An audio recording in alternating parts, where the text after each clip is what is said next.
viloyatga ko'chirish masalasida keldim. Birinchi kelishim ma'lum. Shu yoshimda charchadim, viloyat qatnab, bor yo'g'i o'zi bitta.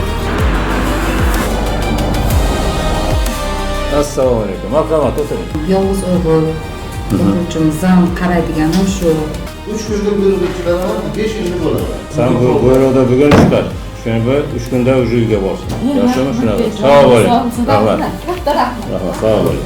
Sababi endi biz ham qarib qolyapmiz. Har zamonda kelib turadi, o'zimiz boramiz oxirroq. Yagona o'g'il bo'lsa, bugun chiqaradi, 4 kunda uyda bo'ladi.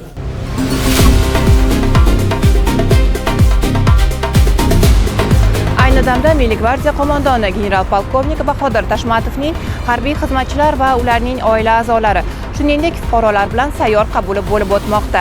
Qabul davomida murojaatchilarning muammolari tinglanib, ularni ijobiy hal etish bo'yicha choralar ko'rilmoqda. Tinglash, o'rganish va aholi murojaatlariga yechim topish bugungi sayyor qabulning asosiy maqsadi. Jizzaxga kelman, Qarshiga boraman. Agar imkon bo'lsa yordam qilsangiz. Yuqorilar tegmaydi. O'sha yerda onasini oldida xizmat qilsin. Yaxshi xizmat qilsa bo'ldi.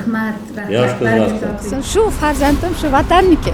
Ijobiy xudo xolasa. Xursandman, juda xursandman. Rahmat. Endi hozir otasini sog'ib yaxshimi?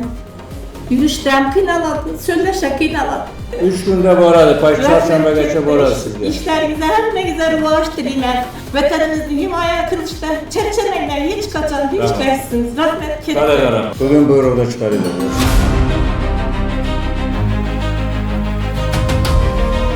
Xorazmdan keldim. 1100 kilometr bosib keldim o'g'limni ishini o'tatish uchun. Rahmat hamma Milliy gvardiya a'zolarini shunday ajoyib hurmat bilan kutib olib, hurmat bilan kuzatib, ishimni hal qilib berishdi. Benim atam shuhda, kontraktda o'qiyman-da. Ota-onalar o'tib ketdi. Ikkovlaring bor, akang bor, sen bor. Bugun bo'yroqni chiqar, payshanbagacha joyda bo'l. Bir-birlaringga tayanch bo'ladi. Rahmat ko'p.